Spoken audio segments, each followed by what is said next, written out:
Hi, this is Jen Rubin, editor-in-chief of The Contrarian. We are delighted to have back in the new year Carlos Eduardo Espina, who is a activist, a force of nature in social media, with a specialty in immigration. Welcome, Carlos. It's so good to see you. No, thanks for having me. Excited to be here and start the new year off right. Absolutely. Well, we started the new year off uh, with a bang, unfortunately. Quite Um, literally. the war on Venezuela, this incursion, this Mhm. military expedition, and the notion that somehow we're going to run another country and take its oil. How do you react to that as Mhm. someone who was born in South America? How do people in the community react to this Yeah. kind of throwback to like almost the 19th century?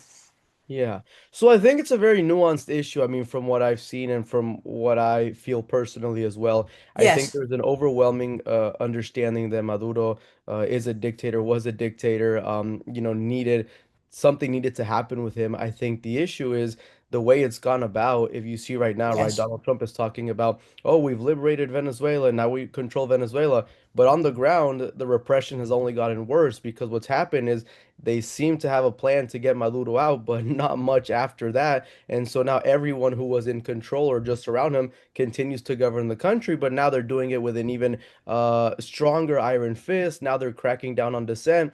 And so I actually made a video this morning. I'm like, okay, let's say Trump's logic is that he controls Venezuela, but right now they're kidnapping people off the streets in Venezuela for dissenting. So are those Trump's orders, or do you recognize that he doesn't control anything and this is all just for show? So I think it's a lot of, what would be in Spanish, the expression I'm using is vender humo, which is like selling smoke. You're just, it's smoke and screens, it's not anything of substance. Nothing has changed on the ground in Venezuela. And I think he's playing with people's emotions, people's yearning for freedom and liberation because that is a true feeling. But I think the way he's gone about it is not really achieved anything so far. So I don't really think, people in the long run are going to look back and say, wow, this was a success. Maybe it's a big, yeah. story in the moment, but days are passing, then weeks will pass. And if there's no actual substantive change, then what was the point of everything? Right. No, that's very insightful. It is also the case that, Trump obviously says one thing and does another. We were told that this was all about narco terrorism Yeah, when we were killing people on boats. Now it seems to be about oil and about exactly. something else. Um, does this just increase your cynicism, your concerns about Trump in general, that he'll say anything, do anything and this is all about him. This is all Yeah. about what he wants. Well, the clearest example of this, right, is going back to, like I said, I think there was an overwhelming support for getting rid of Maduro. But the way he's gone about it since, I mean, according to the Wall Street Journal, he basically turned his back on Maria Corina Machado, which the vast majority of people agree Yes. is the rightful leader of Venezuela. And the reason is because he's mad that she accepted the Nobel Peace Prize. And then I'm like, do you really think this is a guy who cares about Venezuela and what the people, I mean, they're talking about, oh, we're going to have elections again, maybe after this transition period, but the elections already happened last year. Maria Corina Machado and her party won overwhelmingly, but Donald Trump is mad about the fact she won the Nobel Peace Prize. So they asked him, in the press conference, what do you think? Is she going to lead? And he said she doesn't have the respect of the support of the Venezuelan people, even though over 70% of Venezuelans approve of her. So, it's like, he just contradicts himself constantly. He says, "Oh, he cares about this, this, and that," but then he goes and puts Maduro's vice president, and he has her backing. He says they speak every day with Marco Rubio, and that they have a good. I'm like, so what is this all about? People are just really confused, and like you said, he Yes. contradicts himself. And I think what's happening is even his own administration is not on the same page because then Marco Rubio goes on television. He says one Yes. thing, and then you have DHS saying another. We've liberated Venezuela. You can go back home now. So you're getting mixed messages from everywhere. That's going Yes. into the immigration a little bit. I told people, hey, don't get too excited about this because this is going to be used as an excuse to increase deportations and persecutions. I mean, DHS put out a statement. We've liberated Venezuela. You can go back to the country you love now. And I'm like, hey, it's not really liberated. I mean, it's still the same on the ground. So it's such a complex issue, and I think people are starting to see through the BS, as I would say. Absolutely.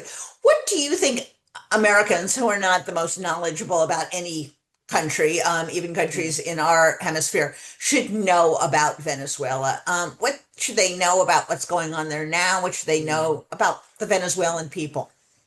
Well, so the issue, with what's going on in Venezuela, this is something that has expanded even since before I was born. I mean, the Chavista regime came into power in 1998. That's the same year I was born. And I think there was this very wrong understanding of how power works in Venezuela. This idea that if we get rid of Maduro, everything, will be free. But I mean, they control every apparatus of power in Venezuela.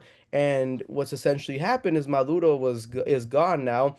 And so now you have a bunch of people kind of just vying for power, kind of like we've seen in other countries as well. And so that's why my position has always been, okay, if you have a solid plan to transition into democracy, perfect. But you can't just go for the main guy and then have no plan after that, because what you end up creating is more issues. So what we're seeing right now is armed thugs in the streets of Caracas basically cracking down on anyone they see as suspicious or think that, might be involved with the United States in some way. So on the ground right now, things are objectively worse than they were a week ago, at least for the people who live in Venezuela. So that's the first thing. The second thing is too is I think we have to accept that Nicolás Maduro and his regime have stayed in power way beyond their time in a way that's undemocratic. So I think a lot of people see it from this left or right perspective of here of the United States, when in reality we're talking about a dictatorship.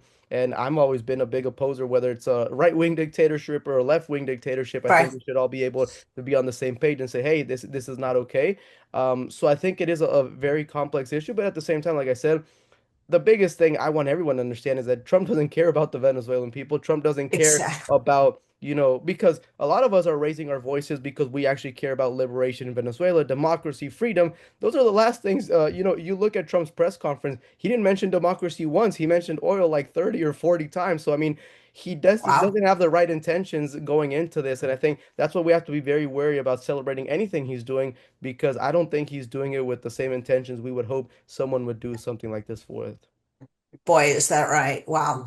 Um, there has already been obviously an outflow of people from Mm. Venezuela. We have 600,000 people who have been enjoying TPS status. Yeah. Do you think this is going to further destabilize the country? Do you see more people leaving Venezuela? Do you Yeah. see, further deterioration in the economy? As you said, the thugs are back out on the street grabbing people. Yeah. What are the average Venezuelan going to do to, get by? Yeah, so I think right now most people in Venezuela, from my sense of it, is that they're kind of like in a waiting period. It's like Yeah. uncertainty. And I think that's the biggest issue that's been created. Okay, so Maduro's gone and people are asking themselves what happens now. And I think we won't really have the answer to your question until, maybe 2, 3, 4, 5 months from now. If things get worse, Wow. then yes, I think we are going to see that effect where you're going to have more people migrate. Now, are they going to be welcomed here in the United States? I think Trump's position is very clear, which once again goes to the idea that it's evident that he doesn't care about the Venezuelan people, because in one side he's saying, hey, we're going to help you out, but get out of our country. So it's like, okay, do you Yeah. care about? And so for the people that are here, I think the situation, it's not going to get worse. It already is getting worse. I think, Yes. as soon as this happened, the narrative shifted. Okay, Venezuela has been liberated, going back to what I said, because a lot of people see it as, okay, Maduro's the only issue. He's gone. Everything is okay now, which is not the case. But that's the narrative that's being thrown around. So Maduro's gone. There's no more dictatorship, according to some people. Therefore, you can go back to your home country. And I think now we're going to see a lot less protections. The few protections that existed for Venezuelans, and this is very clear, the only president who's given protections to Venezuelans was Joe Biden in his last administration. Most of those protections have now been stripped away. And the few that are left, I think this is now an excuse to completely just, trample over all of them and try to get out as many Venezuelans as possible. So I think it's not going to have the desired effect many people were hoping, and it's actually going to get worse for Venezuelans here in the United States and abroad. Fascinating. Let's talk a little bit about the Mm, situation here at home. Trump mm, has gone through one city after yeah, another: Los Angeles, Portland, Chicago, New Orleans, Charlotte. He's still occupying Washington, D.C. mm. Um, have people kind of devised a way of coping with this? Is this still every day is kind of a nightmare filled with Yeah. uncertainty? How are people dealing with this? Yeah, so one of the things, that I constantly tell people, right, is there's a lot of focus on, some of these big cities like Charlotte. Right now, they're in Minneapolis. But I think these are the places where people have been able to manage the situation the best because the government is very open about what they're doing. Like I've said, like, if you say, "Hey, we're going to Minnesota tomorrow," well, people in Minnesota are like, "Okay, then we can plan accordingly." I think we're seeing some of the big the most unheard stories and the biggest cases of injustices are in some of these red states where the collaboration's happening, between local police and state police and then the federal government, where things are kind of happening in the dark and no one's finding out about it because they're not getting the same media attention. For example, in Florida, Ron DeSantis recently announced that over the past few months, Florida Highway Patrol has arrested over 10,000, undocumented immigrants on the roads. And those cases don't get a lot of attention because they're not, as like, hey, here come 200 ICE agents and having this huge thing. It's just kind of happening, in the dark or like very one-off cases, but they continue to add up. And I think in these places where it's so unpredictable, places like Texas, where now people are scared to have even any type of interactions with local police because they don't know if they're going to turn you over to ICE, stuff like that. So I think it's created a huge state of fear, but not just in these cities that are getting the most attention where they're rolling in with their camera crews and everything, but mostly in kind of these more forgotten areas of the country where, they're not giving as much attention or media attention to it, but it's still happening at a very big scale. And yes, going back to your question, people are living in fear. People are very worried. And I think the only hope there is the midterms this year. I think that's what people have come to realize. Absolutely. And that's the perfect segue. The midterms are the Mm. biggest opportunity we have, perhaps in our lifetimes ever, to kind of Mm. reverse this decline into Mm. authoritarian rule, to stop, put some brakes on Trump. He will Exactly. still be there, but the problem has been Republicans obviously just letting him do whatever he wants. Um, how, what's the kind of sense on the ground in Texas where you live? Are people engaged in the election? Is it still Mm. too far away? And have people become, even those people who thought for some reason Trump was going to be great, have they become disenchanted?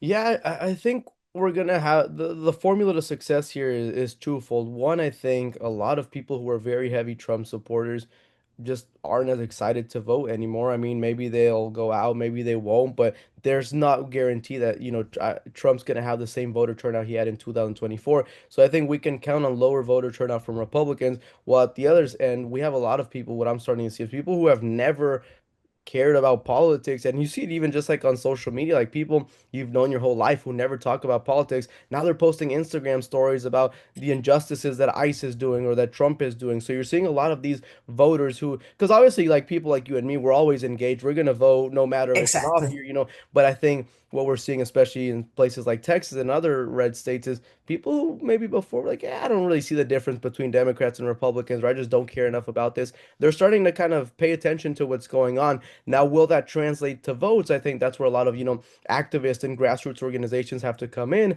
But at least, at the personal level, a lot of people are kind of changing that chip. I've gotten a lot of questions of, hey, when are the elections? When can I vote? When is this? When is that? Yes. So those are the questions we should be getting. Now, do we have the infrastructure in place to capture that excitement? Unfortunately, in Texas, because of lawsuits and because of legal barriers and so much, I think that's been part of the Republican strategy to victory is really limiting the work and activism one can do.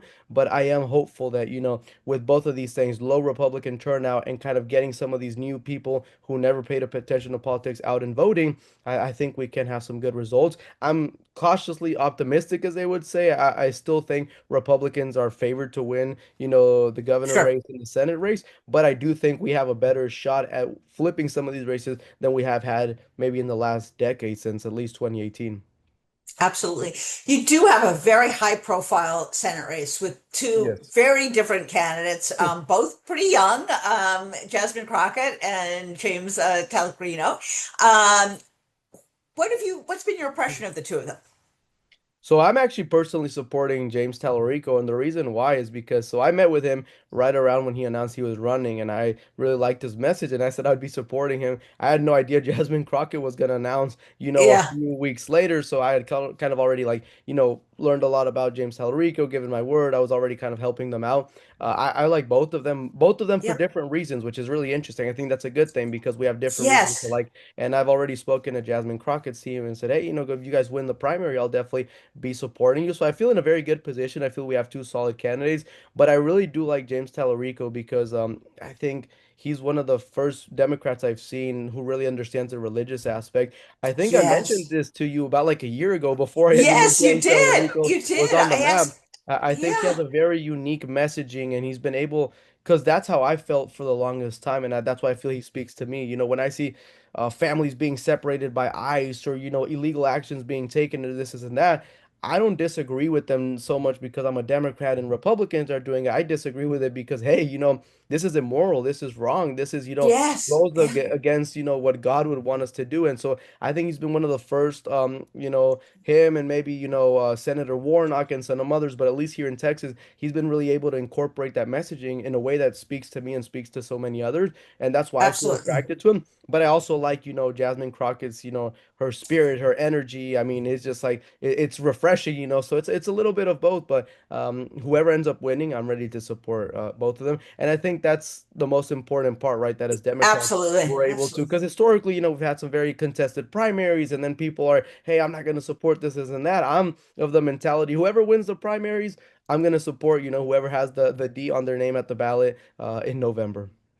And from the Democrats that I've talked to in Texas, it's a very common view. It's Mm. kind of good to have a good choice. Yeah. And, as you say, either one would be such a vast, vast Yeah. And improvement. what I've appreciated is that they've maintained like kind of a peaceful primary, right? I was Yes. worried Yeah. that, with I mean, primaries tend to be that way. People attack each other and this and that. But they've kind of, I don't know if they have some sort of pact or whatever, but they're just like, hey, each showing their own viewpoints without really attacking the other. And I think that's a positive thing.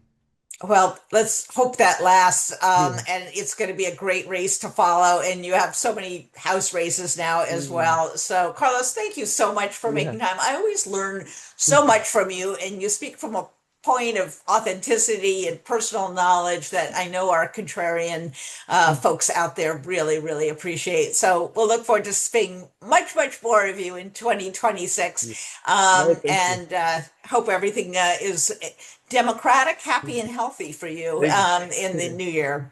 No, thank you. Have a good day and happy New Year to everyone from the Contrarian. Take care. Take care. Bye bye.